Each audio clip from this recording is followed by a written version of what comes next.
Assalamualaikum warahmatullahi wabarakatuh.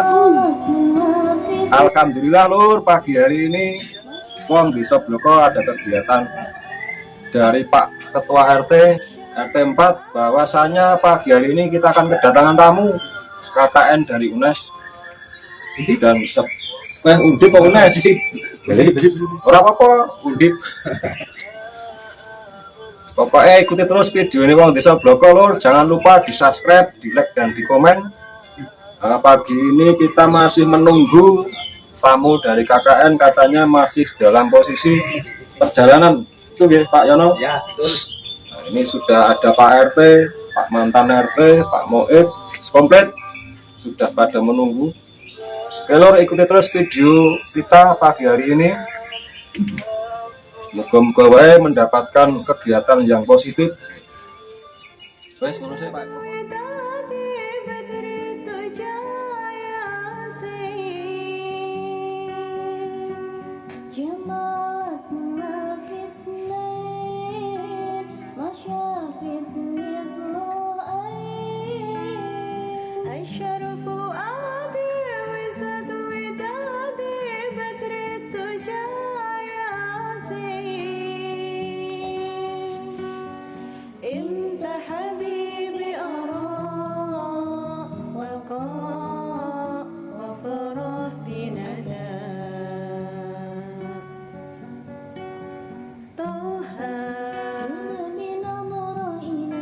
Tulangan-tulangannya itu pasti kan akan diberi besi stek. Nah itu saling dikaitkan dengan slope-nya agar bangunan itu lebih kaku dan kuat.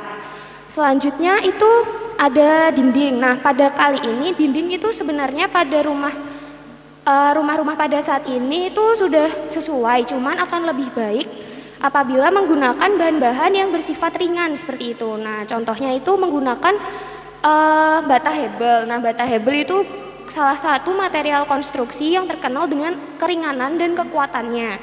Kalau misal menggunakan batu bata merah itu juga sudah bagus, cuman akan lebih baik jika setiap 30 cm itu diberi angkur gitu satu sama lain, dan juga diberikan kolom praktis antar ruangannya. Terus kemudian dengan bata hebel ini juga biayanya itu bisa lebih murah karena kan struktur dari bata hebelnya pinggirnya itu sudah sangat halus, jadinya itu tidak perlu diberi plester atau aci, itu juga sudah sangat bagus. Untuk rangka atap sebenarnya menggunakan kayu itu juga sudah bagus, cuman akan lebih baik itu menggunakan yang ringan-ringan saja. Itu contohnya juga menggunakan baja ringan. Nah baja ringan ini kan kokoh dan juga fleksibel. Untuk kelebihan lainnya itu juga anti rayap. Nah untuk tips rumah kokoh dan di tanah gerak mungkin saya rasa sekian Pak. Untuk intinya di rumah sederhana ini mencari tanah yang kurang lebih pastinya yang stabil ya Pak. Kemudian untuk denah rumahnya sendiri itu dibuat kalau bisa sebisa mungkin simetris gitu, jangan yang belok-belok gitu Pak antar ruangannya. Terus menggunakan kayu kering untuk pilihan atap itu juga sudah bagus. Kemudian menggunakan angkur untuk mengikatkan setiap elemen-elemen strukturnya, itu menggunakan angkur untuk di tanah gerak itu sangat penting. Kayak setiap besi di slope kolom itu diberi stek, terus kemudian diberi angkurnya, itu sangat bagus untuk di tanah gerak. Kemudian dipasang balok ring atau cincin yang diikat satu sama lain dengan kolom dan balok serta dindingnya. Dan rangka kuda-kuda itu juga dengan titik simpul sambungan kayu atau sambungan baja ringan yang diberi baut dan plat pengikat seperti itu Pak. Terima kasih. Kalau misal ada pertanyaan mungkin boleh Pak. Sepertinya tidak ada. Oke. Mungkin sekian dari saya, bisa lanjut ke teman saya yang selanjutnya. Apa aku sekalian? Sesuai itunya aja ya. Bapak semuanya, perkenalkan saya Atnya dari Teknik Kimia. Saat ini ingin mensosialisasikan mengenai tanggap bencana tanah longsor. Jadi kemarin kami sudah survei ke Bapak RT, katanya di sini sering ada tanah gerak. Nah, di mana tanah geraknya itu pasti ada memiliki potensi tanah longsor, meskipun mungkin tidak menimbulkan korban jiwa, tapi sebaiknya kita mulai tanggap ya Bapak-Bapak semuanya. Nah, jadi tanggap bencana tanah longsor ini bagi jadi 3. Yang pertama itu ada tahap awal, lalu tahap bencana sama tahap pasca bencana. Nah, untuk bencana sendiri ini sebenarnya kita harus lebih tanggap dulu ya, itu yang paling penting sebelum semuanya tambah parah gitu. Jadi di tahap awal ini, apalagi saat hujan-hujan seperti ini, kita harus tanggap akan curah hujan yang tinggi. Nah, terus selanjutnya kita harus update info sosial media, terutama mungkin di Facebook atau Instagram, YouTube, kita update mengenai info dari BMKG atau Badan Penanggulangan Bencana tentang bagaimana sih kondisi curah hujan di Semarang saat ini. Kemudian yang selanjutnya adalah dukungan logistik, yaitu mungkin bisa menyiapkan makanan cepat saji seperti itu, sehingga apabila terjadi nanti bisa langsung diambil. Kemudian apabila nanti misalkan ada berita dari pihak berwenang untuk melakukan evakuasi, maka diharuskan untuk Bapak-bapak semua untuk melakukan evakuasi diri dan keluarga. Kemudian pada saat tahap bencana itu harus tanggap akan mungkin terjadinya gemuruh seperti itu, yang berbeda dari gemuruh biasanya. Pada intinya untuk tanggap bencana tanah longsor ini semuanya harus mempersiapkan diri dan harus selalu tanggap terhadap lingkungan sekitar seperti itu, agar tidak terjadi kerugian baik secara material maupun moral. Mungkin sekian dari saya, bisa dilanjutkan sepertinya. Ada yang bertanya Bapak-bapak mungkin mengenai tanggap bencana tanah longsor, dan mungkin dari sekarang bisa lebih tanggap atau lebih sigap, bisa mempersiapkan nomor telepon darurat misalkan dari BNPB atau dari beberapa kontak darurat pemerintah seperti itu. Ya, sedikit ada pertanyaan Mbak. Oh iya. Untuk mengatasi tanah longsor itu biasanya ditanami apa? Ada tanaman khusus untuk mencegah tanah tersebut longsor? Oh iya, mungkin dalam mengantisipasi tanah longsor sebaiknya ditanami tanaman pepohonan yang memiliki akar yang kuat ya Pak ya, sehingga bisa mencengkram tanah agar tanah itu tidak ketika hujan tidak langsung turun gitu, tidak terjadi longsor seperti itu. Iya, kalau untuk penebangan mungkin melakukan tebang pilih tanam seperti itu Pak. Mungkin selain pohon-pohon yang keras, pembuatan keras di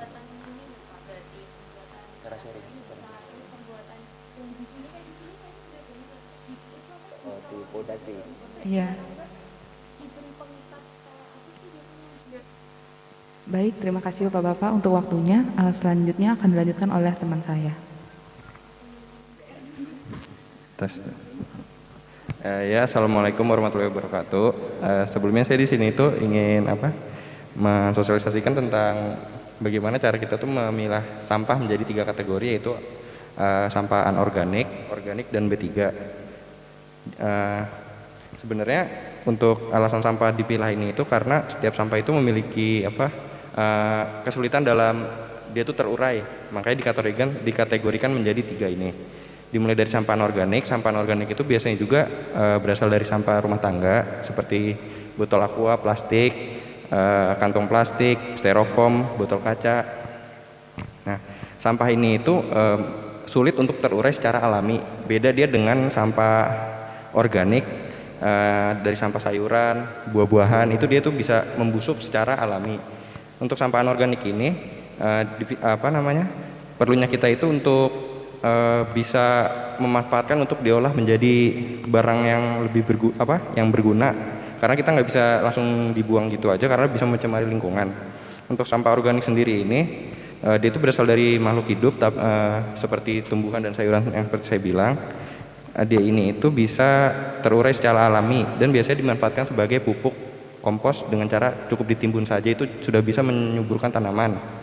Terus untuk sampah B3 ini itu sebenarnya kalau kita itu belum bisa mengolah karena ini sampah yang kategorinya itu berbahaya dan beracun, seperti kayak racun tikus, baterai, terus obat nyamuk itu nggak bisa kita sembarang buang seharusnya. Cuma kan kalau warga di contohnya seperti Tembalang saja itu kan kadang kurang peduli ya Pak. Jadi dia asal main buang gitu aja sebenarnya itu nggak boleh. Nah kalau dari kita sendiri itu bisanya ada solusinya itu harus bikin sumur yang kedalamannya itu cukup dalam dengan 10 meter dan itu harus jauh dari sumber air biar nggak dia itu merusak lingkungan sekitar.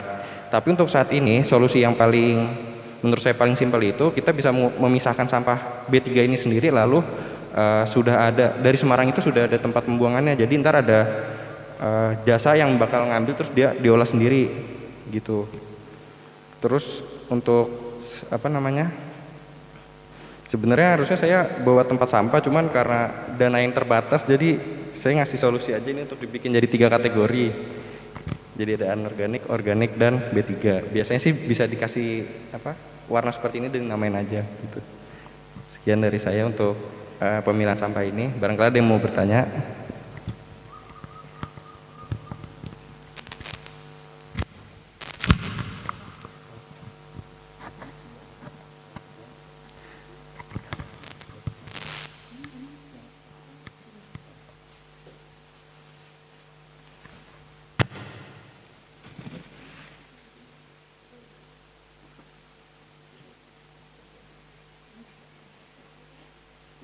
Nah, terus selanjutnya ini ada ide dari saya, kan tadi saya sudah bilang kalau sampah anorganik itu cukup sulit untuk terurai. Nah, jadi selanjutnya itu saya punya usulan untuk dibuat jadi ekobrik. Sebelumnya Bapak udah ada yang tahu ekobrik itu apa? Ya, jadi ekobrik itu tuh bisa dibilang sebagai pengganti bata. Jadi itu juga fungsi dia itu sebagai pondasi. Tapi ini tentu bukan buat jadi pondasi rumah. Mungkin kalau mau bikin kayak barang-barang yang tidak menahan beban yang terlalu berat seperti kayak di sini ada kursi, terus ada biasa itu jadi meja yang kecil-kecil gitu loh Pak. Terus kan kemarin juga ada mau dibuat dinding desa ya Pak. Mading. Iya, maaf mading. Itu mungkin solusinya kalau mau dikasih hiasan itu bisa pakai ekobrik ini. Terus cara ngebuatnya itu dia itu yang dibutuhkan itu cuman sampah plastik dari bungkus makanan, biasanya kayak bungkus minuman saset atau label-label seperti ini tuh dia tuh bisa.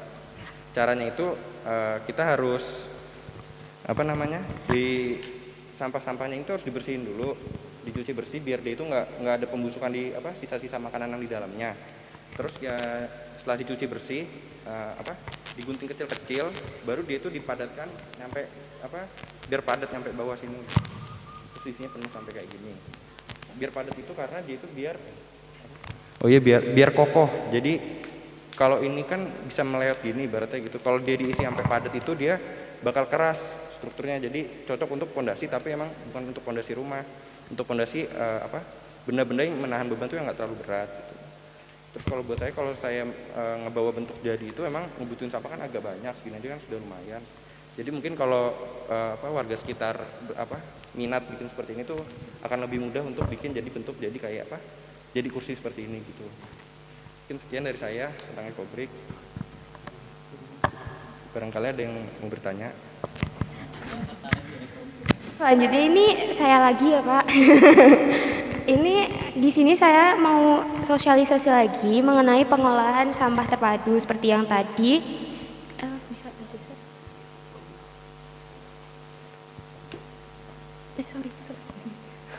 Pengolahan sampah terpadu ya Pak. Untuk yang pertama ini kan saya mau sosialisasi sampah terpadu. Untuk selanjutnya itu ada nanti desain perencanaan TPS 3R skala kawasan kelurahan atau enggak RW itu juga bisa Pak. Nah untuk yang pertama itu pengolahan sampah terpadu dulu. Ini bisa dilakukan untuk skala di rumah masing-masing ya Pak. Yang pertama itu bisa memisahkan sampah ke dalam tong sampah yang berbeda. Seperti pada umumnya memisahkan sampah di tong-tong sampah dengan warna-warna yang berbeda sesuai jenis-jenisnya, diberi label seperti itu Pak. Itu untuk di negara-negara lain itu sudah seperti hal biasa, tapi memang di Indonesia itu kalau untuk skala rumah itu memang masih jarang. Nah untuk selanjutnya memisahkan sampah daur ulang. Nah ini setelah nanti sampah-sampah tersebut dipisahkan, nanti itu bisa dibawa ke TPS 3R yang saya rencanakan tadi. Terus untuk didaur ulang. Nah, selanjutnya itu ada penggunaan barang daur ulang. Nah, membiasakan diri menggunakan barang daur ulang itu sangat penting ya Pak, daripada menggunakan barang sekali pakai. Nah, untuk tadi sampah-sampah yang sudah diolah dipisahkan seperti plastik-plastik tadi. Nah, untuk saat ini tuh sudah kerap kali ada ini ya, tas-tas dari sampah plastik yang di kayak origami gitu Pak, diikatkan satu sama lain membentuk tas. Nah, itu biasanya ibu-ibu ke pasar bawa tas-tas yang tulisannya Kopiko gitu-gitu kan sudah banyak ya Pak. Nah, itu bisa digunakan. Selanjutnya menyimpan sampah di tong kompos. Nah, itu atau enggak mungkin untuk tradisionalnya itu bisa dilakukan dengan menggali lubang di dekat rumah. Kalau misal ada tanah lapang itu sampah-sampah di rumah itu bisa ditimbun di situ. Terus kemudian itu bisa diberikan aktivator atau enggak juga bisa diberikan tidak diberikan aktivator, itu juga bisa. Aktivator alami contohnya juga cacing, itu bisa. Kalau aktivator yang kimia itu ada yang namanya biopos, itu bisa untuk mempercepat pengomposan. Nah, untuk hasil komposnya nanti bisa dimanfaatkan untuk kebun-kebun di sekitar rumah seperti itu. Selanjutnya mengurangi sampah yang tidak perlu sebisa mungkin, seperti kalau misal jalan-jalan atau ke belanja membawa tas belanja sendiri. Sekarang kan sudah banyak ya di Semarang ini yang menerapkan Alfamart, Indomart kayak gitu, yang membawa tas sendiri buat belanja, terus kemudian membawa botol minum sendiri seperti itu. Terus untuk selanjutnya, maaf ya. Selanjutnya ini ada TPS 3R. TPS 3R itu tempat pengelolaan sampah berbasis 3R, reduce, reuse, recycle. Reduce itu mengurangi, reuse menggunakan kembali, dan recycle mendaur ulang. Nah, TPS 3R ini itu merupakan pendekatan pengelolaan sampah berbasis masyarakat dan sangat memerlukan peran aktif dari masyarakat itu sendiri. Nah, nanti kalau sudah direncanakan TPS 3R, sangat penting suatu daerah itu atau kawasan itu memiliki tim yang mampu untuk mengelola di TPS tersebut. Nah, untuk TPS 3R sendiri itu nanti alur pengelolaan sampahnya nanti itu pertama kan pemilahan sampah di rumah masing-masing. Nah, selanjutnya nanti untuk sampah yang B3 atau residu yang tadi sudah disebutkan seperti popok, terus kemudian sampah-sampah deterjen itu kan masih kesulitan untuk diolahnya. Nah, itu bisa langsung diantarkan ke TPA. Selanjutnya nanti tim dari TPS 3R itu akan melakukan penjemputan atau pengangkutan sampah dari rumah-rumah warga menuju ke TPS 3R. Selanjutnya sampah-sampah organik dan anorganik disortir lebih spesifik. Untuk sampah organiknya itu bisa dilakukan pengomposan, sampah anorganiknya itu bisa dicacah, kemudian bisa didaur ulang, kemudian yang bisa didaur ulang itu nanti diberikan kepada pelaku daur ulang, yang pelaku daur ulang itu bisa mengolah sampah-sampah tersebut menjadi sampah-sampah yang lebih ekonomis. Terus selanjutnya untuk akhirnya itu nanti bisa sampah-sampah tersebut kuantitasnya akan menjadi lebih kecil untuk dibuang ke TPA. Jadi itu untuk mengurangi ini ya Pak, pembuangan sampah di hutan yang bisa memperkecil potensi kesuburan tanah di hutan itu sendiri. Karena kan kalau misal pengelolaan sampah belum baik itu juga bisa menimbulkan penyakit seperti itu. Nah, di sini saya juga ada desain hasil perencanaan TPS 3R-nya itu. Di sini ada denahnya. Terus kemudian juga ada denah, setelah denah itu juga ada desain untuk tampak depannya, kemudian ada denah dalam bentuk 3D-nya. Selanjutnya itu juga ada denah tampak atas, tampak depan, kemudian juga ada yang tampak samping, tampak belakang, seperti itu ya Pak. Harapannya nanti kalau misal sudah ada TPS 3R, nanti pengelolaan sampahnya menjadi lebih baik, kemudian juga menurunkan kuantitas sampah yang dibuang ke tempat pembuangan akhir, dan juga mengurangi pembuangan sampah di hutan. Seperti itu Pak. Terima kasih. Ada pertanyaan?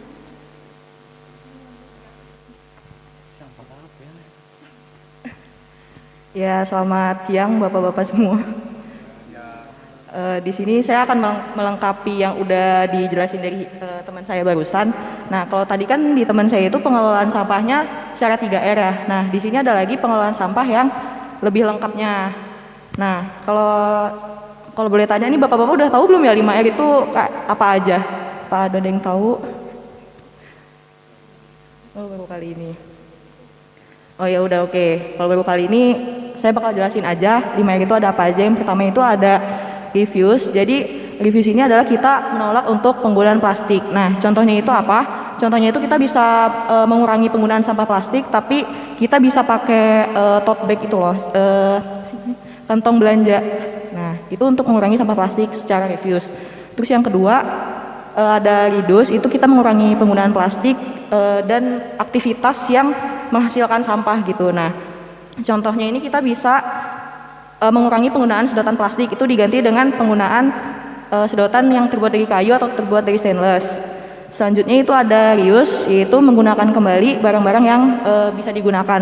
Contohnya itu kayak misalnya kita bisa pakai botol bekas plastik tadi buat dijadiin ecobrick, atau enggak kita bisa jadiin botol bekas itu buat media tanam gitu. Atau enggak juga bisa baju-baju yang bekas itu disumbangkan lagi gitu. Terus untuk yang keempat itu ada recycle, yaitu daur ulang. Untuk yang kelima selanjutnya ada rot, yaitu kita membuat pupuk kompos dari sampah-sampah yang sudah sampah-sampah organik yang sudah tidak terpakai gitu.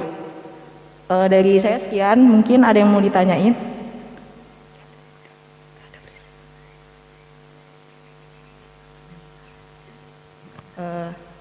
Ya udah, mungkin sekian dari saya. Wassalamualaikum warahmatullahi wabarakatuh.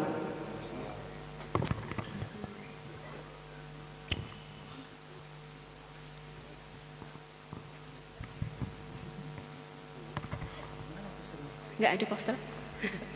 Assalamualaikum warahmatullahi wabarakatuh. Perkenalkan, saya Junita dari Teknik Sipil Universitas Diponegoro. Saya ingin menyampaikan beberapa pengetahuan saya mengenai biopori. Sebelumnya Bapak-Bapak udah tahu biopori belum? Belum pernah sama sekali? Oh ya. Jadi gampangnya biopori itu sebuah lubang resapan, Pak. Lubang resapan yang memiliki maaf. Sebelumnya linknya udah dikirim ke Bapaknya? Mau minta dikirim ke bapaknya biar bisa buka. Kebetulan kita itu agak gagap soal IT. Oh ya udah. Jadi kalau saya untuk mengurangi kertas juga, saya itu Pak ngasih link gitu buat bisa dibuka lewat HP. Jadinya kita nggak perlu kertas kayak gitu. Kalau bisa lihat ini, kalau mungkin sinyalnya. Oh sinyal. Halo. Jadi saya jelaskan secara singkat aja ya Pak. Jadi pertama biopori itu sudah tadi lubang resapan itu yang kedalamannya kurang lebih itu ada 1 meter, yang kemudian itu akan dilapisi sama pipa PVC yang sudah dilubangi, kemudian akan ditutup juga dengan yang biasa tutup peralon itu. Kalau bapak-bapak mungkin mesti udah tahu lah ya kalau buat tutup tutup peralon itu. Kalau untuk prinsip kerjanya sendiri, biopori itu nanti akan meningkatkan resapan air. Misal biopori ini akan dipasang itu di halaman-halaman rumah atau yang biasanya kita bisa di sekitar talang atau daerah yang teraliri air gitu, biar nanti airnya akan masuk ke lubang sehingga airnya tidak akan menggenang seperti itu. Selanjutnya dari prinsip kerja yang manfaat untuk meresapkan air tadi itu ada manfaat-manfaat yang kemudian timbul. Yang pertama itu ada bisa mencegah banjir, kemudian di lubang ini akan dimasukkan sampah organik Pak. Jadi kalau untuk sampah organik sendiri ini itu untuk supaya resapannya juga semakin bagus gitu. Soalnya nanti dari sampah organik tersebut akan menghasilkan kompos yang kemudian tanahnya itu akan menjadi lebih subur seperti itu. Jadi resapan airnya juga semakin tinggi. Selanjutnya dari tadi udah ya materi-materi tentang sampah. Untuk pemanfaatan sampah organik sampah organik ini itu tuh supaya kita bisa memilah gitu sampah organik sampah anorganik. Jadi sampah organiknya bisa digunakan kembali untuk dimasukkan ke biopori ini. Selanjutnya untuk pupuk kompos tadi itu menyuburkan tanah. Kemudian yang terakhir adalah meningkatkan jumlah dan kualitas air tanah. Jadi kalau udah otomatis itu airnya kayak tersaring dan masuk ke dalam tanah itu meningkatkan air tanah seperti itu. Terus selanjutnya untuk lokasi-lokasi itu juga udah aku jelasin tadi, itu seperti biopori itu bisa ditaruh di di halaman rumah atau bisa di tempat-tempat yang membutuhkan resapan air seperti itu. Untuk alat yang digunakan dalam pembuatan biopori sendiri ini cukup mudah. Yang pertama ada bor tangan. Bapak tahu bor tangan? Yang gini itu? Ya. Terus kemudian untuk bahan-bahannya ada pipa PVC, terus tutupnya tadi yang sudah dilubangi. Kalau untuk pola pelubangannya sendiri itu bebas sih, nggak ada ketentuan gitu. Terus ada bahan juga air dan sampah organik. Kemudian untuk langkah-langkah pembuatannya, yang pertama kalau mungkin tanahnya agak keras, kita bisa memberi air sepet dulu supaya nanti untuk melubanginya dengan tangan itu gampang dan tidak membutuhkan banyak tenaga. Terus kemudian lubang itu akan dibuat tadi kedalaman 1 meter. Setelah lubangnya sudah ada, itu bisa dimasukkan pipa PVC yang sudah dilubangi tadi. Kemudian setelah pipa PVC-nya sudah masuk, kita bisa menambahkan sampah organik yang sampah organik sendiri itu bisa sih sampah rumah tangga kayak misal sampah sayur atau sampah apapun itu yang bisa terurai dengan mudah dan menjadi kompos kayak gitu. Terus yang terakhir itu tinggal ditutup, terus kemudian ditunggu 3 bulan supaya komposnya itu jadi kayak gitu. Itu saja kalau buat langkah-langkah pembuatannya. Ada yang mau ditanyakan? Itu fungsi itu untuk biar cepat air meresap ke tanah. Iya. Soalnya kan kalau kayak kalau kedalaman lebih dalam kan mungkin nanti kayak jadinya tidak menggenang gitu loh Pak. Menggenang terus airnya itu masuk karena dari kompos itu sendiri nanti memperbesar pori-pori tanah. Itu jadinya airnya mudah masuk kayak gitu. Kalau di sini kan dibutuhkan Mbak. Kebetulan kalau hujan agak kan di pelataran sini kan banyak itu. Ya. Seperti sungai. Nah, mungkin kalau di sini kan kalau cuma sosialisasi kan kita sedikit gagap. Mungkin nanti suatu saat bisa dipraktekkan saja. Insya Allah. Ya, kebetulan di sini itu halaman di sini kalau hujan memang genangannya cukup parah. Bisa paling di sekitar halaman-halaman rumah gitu ya Pak? Ya, utamanya di sini Pak. Di sini memang genangan. Iya, soalnya ke bawah gitu ya Pak. Ada yang mau ditanyakan lagi soal biopori?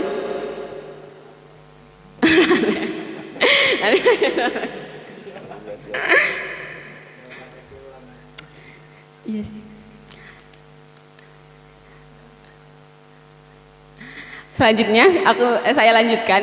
Kemarin nanti kalau kompos bisa jadikan pupuk tanaman Pak. Diambil lagi setiap 3 bulan nanti.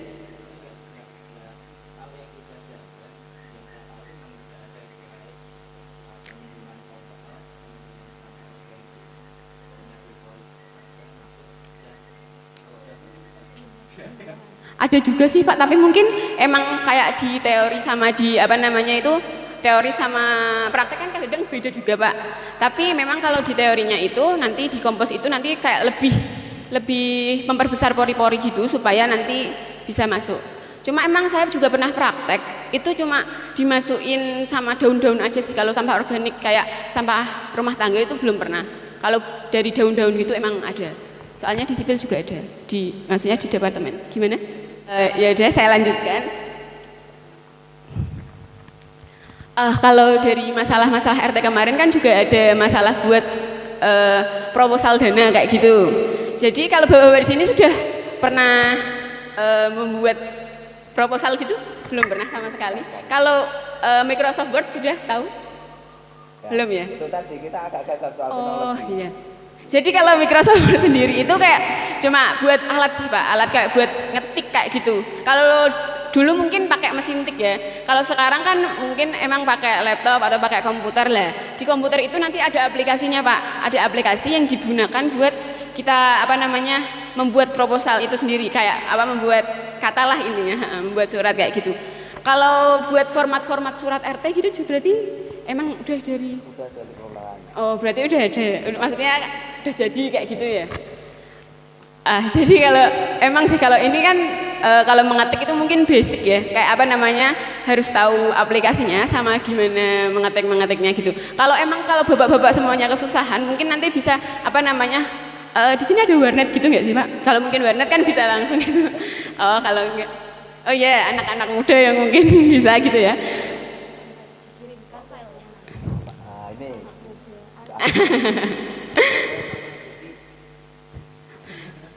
Jadi kalau mudahnya itu proposal yang akan saya sampaikan itu nggak usah.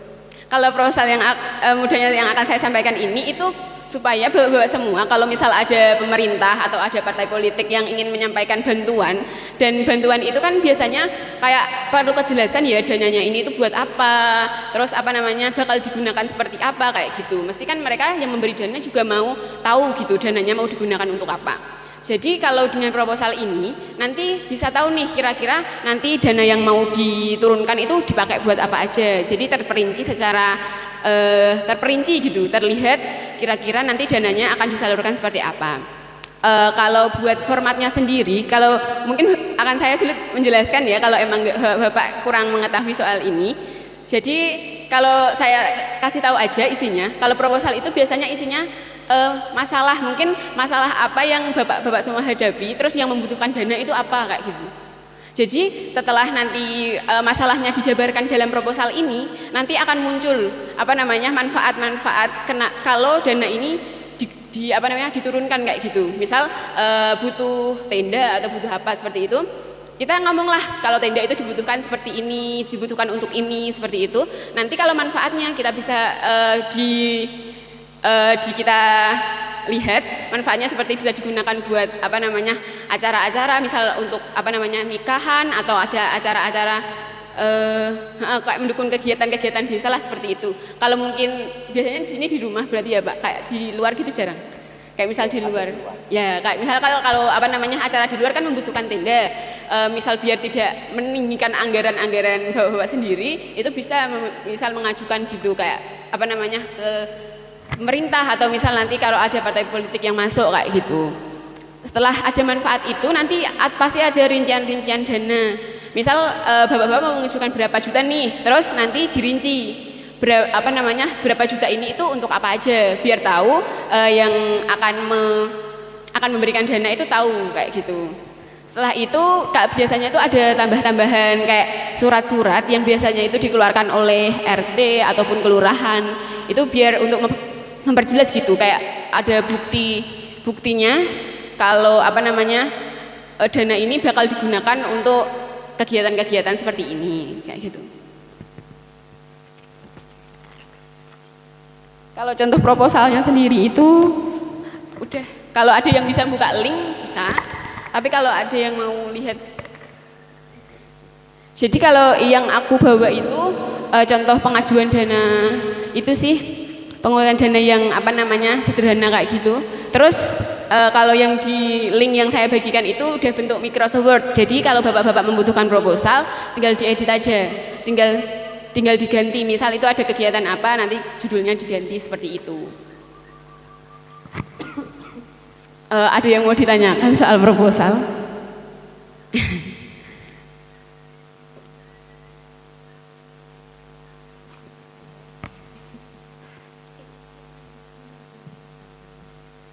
Yang warnanya berbeda itu Pak, yang bisa nanti diganti.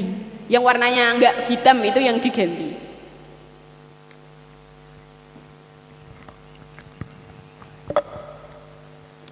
Pertanyaannya simpel. Iya. Itu bisa ditinggal atau enggak? Enggak, bisa Pak. Kalau lebih gampangnya mah yang di link tadi Pak. Jadi kalau udah di link itu udah dalam bentuk Word seperti ini, jadi nanti tinggal diedit. Ya, yang misal ini kan ada peringatan Hari Besar Islam kayak gitu. Misal nanti kegiatannya beda Pak, kegiatannya misal 17 Agustusan, ini bisa diganti kayak gitu. Udah ada di linknya seperti itu, jadi nanti bisa langsung diedit.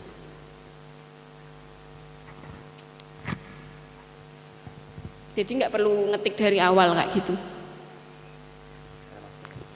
Ya betul, ada contohnya, ada tinggal ganti kayak gitu Mas Tarhan.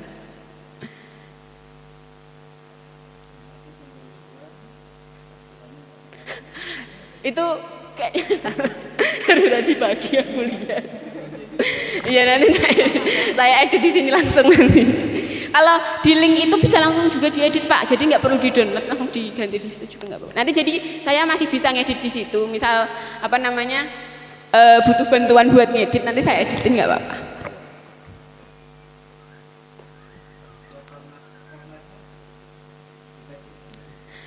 Kalau format proposal seperti ini tuh terkadang dari pihak yang ingin menurunkan dana itu juga ada sendiri Pak. Cuma yang saya ambil ini kayak yang umum aja gitu, yang yang umum ada seperti itu.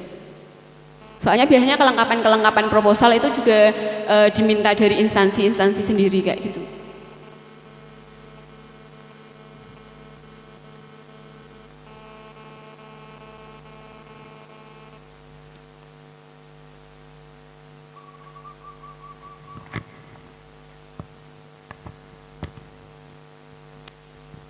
Udah?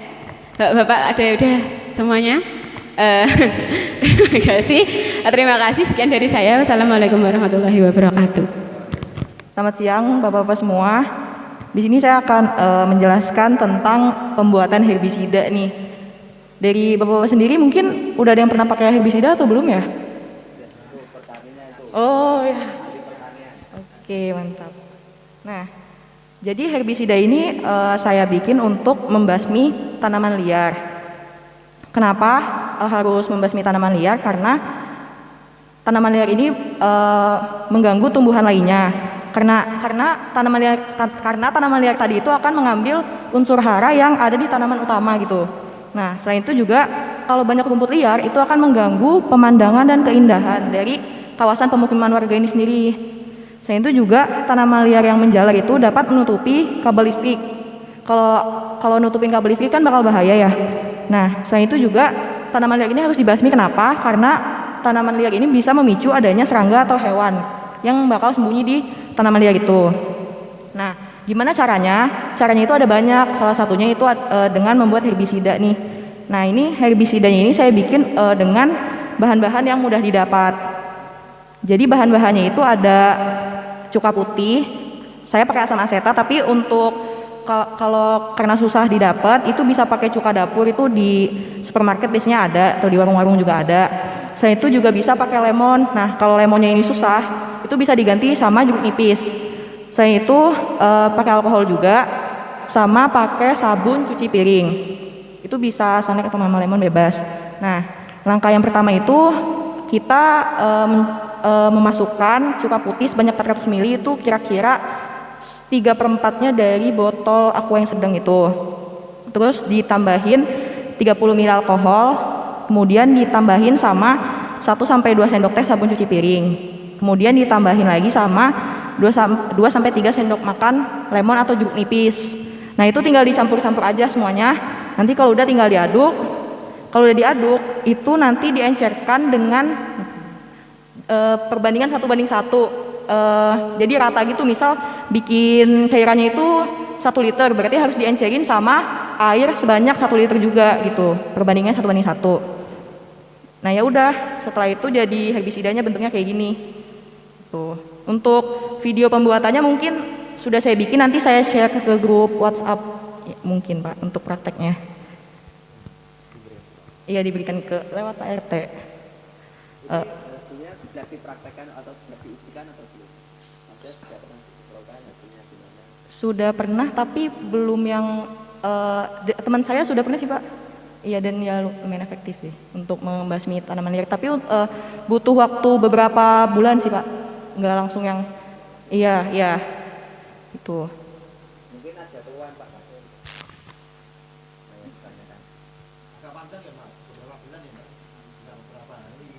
Iya Pak, karena pakai bahan-bahannya juga bahan-bahan yang sederhana gitu. Ya.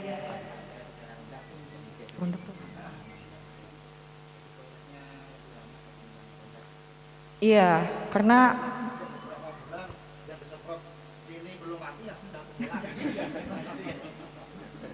tapi maksudnya nggak yang sampai berbulan-bulan lama gitu sih Pak. Kalau dari teman saya sih paling iya gitu.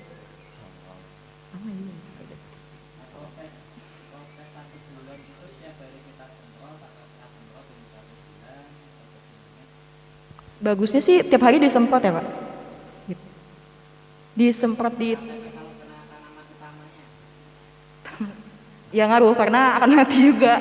Karena kan ini asam asetat ya Pak, sangat asam gitu. Untuk tanaman liar aja mati, gimana kalau di kasih ke tanaman utamanya. Misal kita punya tanaman cabai, Iya. kita membunuh gulmanya menggunakan ini. Iya. Apakah juga berefek kepada tanaman cabai tersebut? Diaplikasikannya itu di tanaman liar yang sekitar tanaman cabainya itu Pak, bukan di tanaman cabainya, karena kalau disemprot di tanaman cabainya juga bakal mati. Iya Pak. Iya. Di samping itu kan seperti yang saya utarakan kemarin kan, semisal kita menemukan yang lebih ampuh kan, kita buat yang banyak. Iya. Baik Pak, betul Pak. Mungkin di pertemuan selanjutnya kami coba cari-cari dulu Pak untuk lebih ke arah pertanian yang lebih maksimal. Ya mungkin sekian dari saya. Nanti diinfokan ya Pak. Jadi Mungkin kalau bukan untuk bahan yang lebih ampuh, mungkin ada cara untuk kayak dengan roundup, tapi kayak untuk menghambat tanaman yang liarnya tersebut, tapi tidak merugikan tanaman utamanya juga. Caranya gitu Pak, mungkin. Siapa? Oke Pak, nanti video praktek pembuatannya itu saya kirim lewat WhatsApp ya Pak? Iya, lewat ke PRT. Oke. Terima kasih banyak Bapak-Bapak semuanya atas pertanyaannya. Sekian dari saya. Wassalamualaikum warahmatullahi wabarakatuh.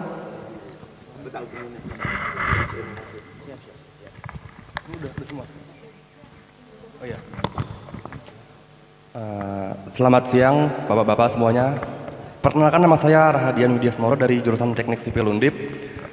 Sebelumnya kan kalau yang lain mungkin pada edukasi ya, tapi kalau dari kami sendiri itu kami ingin menambah beberapa pelengkap jalan, itu antaranya itu ada lensa cembung, kemudian ada papan nama sama penerangan lampu Pak. Mungkin kalau saat ini buat hari ini kami belum bisa mulai kegiatan, tapi kami minta dibantu untuk dicarikan iya tempat-tempatnya buat dipasang penerangan jalan, buat dipasang termin cembung sama papan nama jalan, mungkin itu aja Pak. Untuk yang saya tanyakan untuk penerangan jalan itu berapa, termin cembung berapa? Berapa kira-kira ya? Mungkin kalau buat papan nama sekitar 4 jalan, 4 titik. Kalau buat penerangan sama lensa cembung berapa? Permisi, kalau untuk lensa cembungnya berhubung untuk harga lensa cembungnya agak mahal dan kami sendiri kami tidak diberikan akomodasi yang cukup dari universitas. Di sini kami berencana untuk beberapa kelompok itu menyiapkan satu lensa cembung. Selanjutnya untuk papan namanya. Kalau untuk papan kan di sini ada 2 kelompok ya.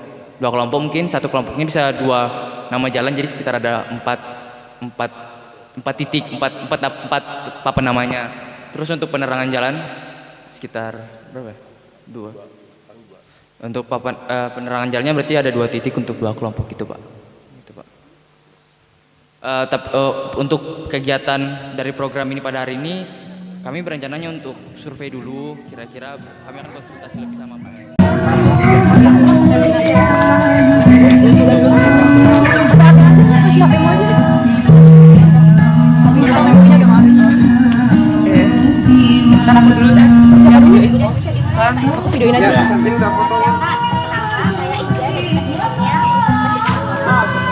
Jadi di sini saya melakukan penjelasan tentang filter sederhana untuk mengolah air hujan.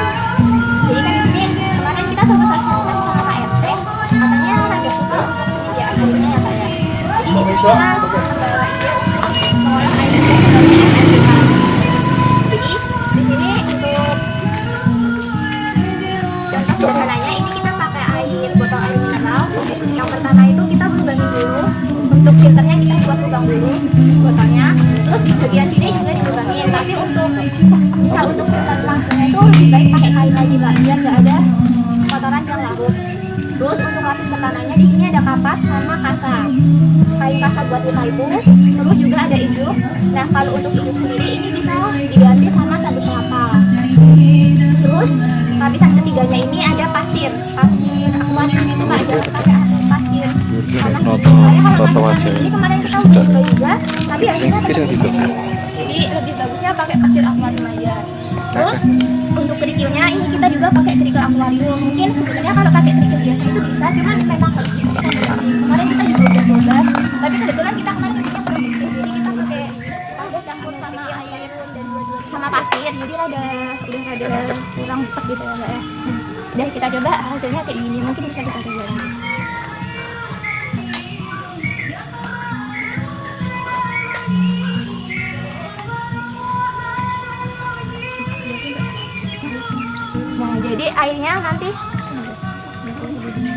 Jadi air yang dikeluaran dari air ini tadi, pas kita keluarin ke sini ini juga bisa lebih bening gitu Pak. Nah karena ini kan kita cuman, ya filternya kan cuma 1 kali, kebetulan airnya juga nggak terlalu kotor banget gitu. Jadi pas kali filter ini udah langsung bersih. Tapi kalau penggunaan filternya itu sebenarnya tergantung kekotoran airnya. Kalau untuk air hujan sendiri kan kemungkinan juga nggak terlalu kotor. Jadi paling untuk menyaring kotoran-kotoran yang ada di air hujannya aja. Jadi mungkin sekali filternya aja udah selesai. Nah airnya ini cuma bisa untuk MCK, bukan untuk konsumsi. Soalnya di sini kita cuma filter sederhana secara fisik aja gitu Pak. Jadi kandungan-kandungan berbahaya yang ada di air hujannya itu masih ada gitu Pak. Kandungan-kandungan bakteri. Iya, bakteri-bakterinya itu belum kita matikan soalnya nggak pakai kimia. Jadi emang untuknya penggunaan airnya ini untuk MCK aja gitu. Untuk dikonsumsinya masih berbahaya karena belum kita olah secara kimia gitu. Iya, mungkin sekian dari saya. Ada yang mau ditanyakan? Terima kasih untuk perhatiannya. Apabila dari saya ada kesalahan kata maupun perbuatan, saya minta maaf ya Pak. Terima kasih. Selamat siang Bapak-Bapak semuanya. Jadi untuk hari ini kita akan menjelaskan mengenai media tanam ya Pak ya. Mungkin dari Bapak-Bapak lebih jago daripada kami karena sudah sering mempraktekkan. Tapi kita coba mempraktekkan dari teori. Nah itu ada saya bagi bibit sekaligus panduannya. Mungkin Bapak nanti bisa tanam di rumah masing-masing bibit-bibit tersebut, dan ada juga cara panduannya. Kemudian ada sedikit pupuk seperti itu. Nah sekarang kami akan menjelaskan untuk media tanamnya tersebut.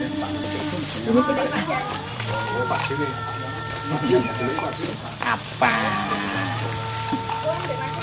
Yang ngapa? Sandal baru.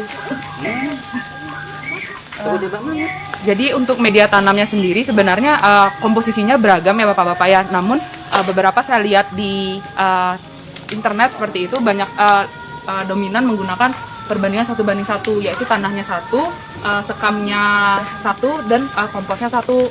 Dan ketika untuk menanam benih itu tidak langsung dipupuk seperti itu Bapak-Bapak. Jadi disemai terlebih dahulu. Nanti setelah tumbuh tumbuhan kecilnya baru dipindahkan dan diberi pupuk. Pupuknya ini bisa jadi 2, yaitu pupuk sintetis dan pupuk organik seperti itu. Kalau untuk sintetis menggunakan jenis yang NPK 16-16-16 seperti itu. Kalau untuk organik menggunakan kompos. Nah di sini saya kebetulan sudah ada medianya, yaitu campuran sekam, kemudian kompos dan tanah seperti itu. Jadi nanti Bapak-bapak bisa menggunakan polybag yang ada di dalam situ, polybag yang kurang kecil. Kemudian nanti diberi media tanah. Kemudian nanti bibit yang telah tersedia di dalam ditaburkan. Setelah itu nanti diberi media lagi, lalu disiram secukupnya seperti itu. Nah, dari teman kami juga ada menawarkan solusi supaya media tanam tersebut dapat menampung air yang cukup seperti itu. Iya, perkenalkan nama saya Elina Pak.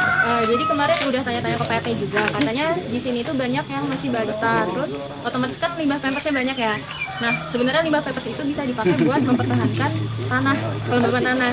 Jadi caranya, misal ini pampers yang udah dipipisin adiknya, nanti dibersihin atasnya, kemudian kita belah. Nah di sini tuh ada yang namanya hidrogel, bentuknya gel seperti ini. Dia ini bisa menyerap 100-200 kali air. Nah, kalau misalkan udah dibuka, bisa kita campur ke media tanam. Nah, kira-kira perbandingannya itu 5 kilo hidrogel seperti ini untuk 1 hektar tanah. Seperti itu, terus kita aduk-aduk. Nah, nanti kalau udah dikasih hidrogel kayak gini, kita nggak perlu menyiram sering-sering karena hidrogel ini udah nampung banyak air. Dan nanti kita lihat apabila media tanamnya itu udah nyusut, berarti air yang di hidrogel itu udah hilang, baru kita siram lagi kayak gitu. Jadi daripada popoknya dibuang, terus juga kalau popoknya itu ditanam dalam tanah dibuang gitu aja, ternyata bisa menurunkan kualitas air, begitu Pak. Jadi mungkin dengan menggunakan limbah popok seperti ini lumayan untuk mengurangi waktu untuk menyiram ya Pak, seperti itu, karena udah menampung air. Mungkin sekian, Bapak-Bapak ada pertanyaan? Jadi nanti bapak-bapaknya bisa dikasih tahu ke ibu-ibunya soal info ini ya Pak. Terima kasih Pak. Hidroton. Kemudian selanjutnya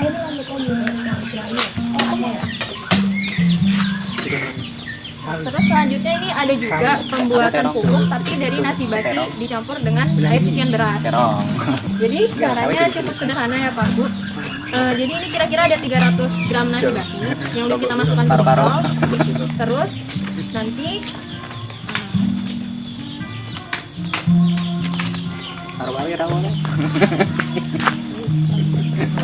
nah, terus ini ada air cucian beras yang sebelumnya tuh udah ditambahin 3 sendok makan gula. Nanti kita masukin ke nasi basi ini. Jangan penuh-penuh, kira-kira sisakan ruang sedikit.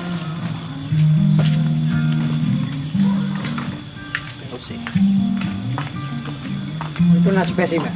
Iya, yang di bawah ini nasi basi Pak. Nah, kira-kira ada ruang segini, kita biarin aja.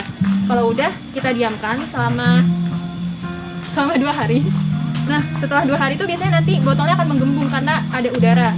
Nah, ketika menggembung itu kita buka sedikit supaya udaranya keluar. Kemudian kita simpan lagi selama 7 hari. Nah, setelah 7 hari itu baru bisa dipakai. Tapi ketika mau dipakai perlu disaring dulu ya Pak Bu. Kemudian untuk penggunaannya sendiri, apabila pada musim kemarau, ini bisa sekitar seminggu sekali dipakainya. Sedangkan kalau musim hujan 3 hari sekali. Seperti itu. Kira-kira ada yang mau ditanyakan? Oke, udah. Demikian. Untuk pupuk semprot atau? Nah, ini tuh pupuk cair. Ini pupuk cair organik Pak namanya. Jadi untuk aplikasinya bisa di tanah langsung atau di daun disemprot. Daun atau tanahnya? Bisa dua-duanya Pak. Untuk daun bisa, untuk tanahnya bisa. Iya Pak. Terima kasih, demikianlah ide dari kami, semoga membantu ya Pak. Jangan lupa Pak ditanam ya bibit-bibitnya. Siapa tahu bisa membantu. Besok kalau udah panen agak dari. Siap Pak. Siap. Terima kasih ya Bapak-bapak semua. Oh, masih satu lagi. Karena izin masuk ya Pak ya. Jadi ini pestisida dari cabai rawit, bawang putih dan juga micin atau moto ya Pak bahasa Jawanya. Iya. Ya, nah jadi ini perbandingannya itu 2 biji bawang putih, 5 biji cabai rawit sama 2 sendok makan moto. Itu penggunaannya bisa langsung dilarutkan ke dalam 15 liter air. Jadi 2 butir bawang putih, 5 butir cabai rawit sama 2 sendok air, 2 sendok moto itu di blender atau bisa ditumbuk. Terus nanti dilarutkan ke dalam 15 liter air. Nah, kebetulan ini kemarin cuman kita larutin ke dalam 1,5 liter.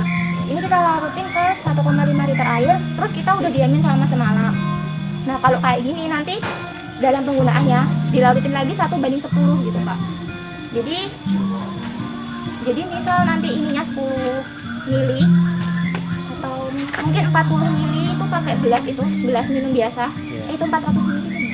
Pokoknya misal 10 mili nanti dilarutin lagi ke dalam air itu 100 mili gitu Pak. Jadi misal 40 mili kayak ini nanti dilarutin ke dalam 400 mili air. Dan penggunaannya itu kan karena ini untuk pencegahan daun sebagai apa? Sama kutu wereng gitu-gitu. Belalang. Jadi di tanaman padi kan seperti itu ya Pak biasanya hama-hamanya. Nah, ini nanti bisa disemprotkan ke tanaman cabai pas umur tanamannya itu udah 80 hari. Nah, pas tanamannya 80 hari nanti disemprotnya seminggu sekali. Jadi untuk pencegahan biar tanaman cabainya itu enggak diserang hama-hama seperti wereng, ulat, belalang gitu-gitu. Kalau untuk di tanahnya sendiri juga bisa dipakai. Itu fungsinya untuk menghilangkan jamur-jamur yang ada di tanah gitu. Jadi untuk lebih menyehatkan kondisi tanahnya seperti itu. Mungkin ada yang mau ditanyakan? Campur airnya 1 liter. 1 banding 10. Ini kan udah dilarutkan ke 1,5 botol. Ini kan 1,5 liter Pak. Terus nanti kalau mau dipakai nanti dilarutkan lagi ke dalam air dengan perbandingannya 1 banding 10. Sama ya. Itu langsung mati atau pencegahan? Iya, ini pencegahannya Pak. Jadi Oh, gitu. Iya, jadi nanti kalau untuk pencegahannya kan sebelum ada hamanya itu. Oh, sebelum ada. Jadi, kalau sudah ada di mana? Kalau sudah ada, ya nanti paling bisanya ngurangin gitu Pak. Oh, Bukan gitu. yang langsung bunuh semua gitu. Tapi kalau untuk pencegahannya itu bakal lebih efektif lagi. Penggunaannya pas umur padinya udah 8 bulan. Tanaman padi ya? Iya. Palawiji, kalau tanaman palawiji bisa. Bisa juga Pak. Itu tapi bisa membunuh hama nggak? Maksudnya kalau kan tadi kalau sudah ada hamanya Oh, iya. disemprot itu bakal mati atau enggak? Bakal mati tuh kan mungkin udah untuk penggunaan yang cukup lama itu Pak. Soalnya kan ini juga kita anak ganti nggak pakai kimia-kimianya. Oh, jadi takut. iya. Jadi untuk langsung bunuhnya itu cukup lama. Tapi kalau untuk Walangnya kepedesan. Makan ono sapi ini. itu soalnya udah ada. Maksudnya buat menawa mau perbandingannya 1 banding 10, maksudnya kan duit mandi gitu perbandingan 1 banding berapa kilometer. Itu juga sih Pak, cuma nggak bisa dipakai sering-sering gitu. Takutnya nanti ngaruh ke Tanaman. Iya. Biasanya kayaknya yang nggak kuat, Iya. panas. Iya. Oh, tapi Ada lagi yang mau ditanyakan? Bagian enggak cukup. Sudah selesai nih. Iya. Apalagi? Dari kami sudah selesai. Terima kasih ya. Foto bersama dulu boleh Pak? Oh, gitu. Sama ya. Itu boleh. Di rangkaian acara KKN tematik ini, saya selaku perwakilan dari tim KKN Undip, mungkin cukup sampai sini untuk acara hari ini. Mungkin masih ada beberapa program yang akan kami laksanakan di hari kedepannya. Untuk itu kami minta bantuannya untuk kedepannya apabila masih ada yang diperlukan, dan kami mengucapkan terima kasih sekali lagi yang sebesar-besarnya. Ya, sekian dari kami. Wassalamualaikum warahmatullahi wabarakatuh.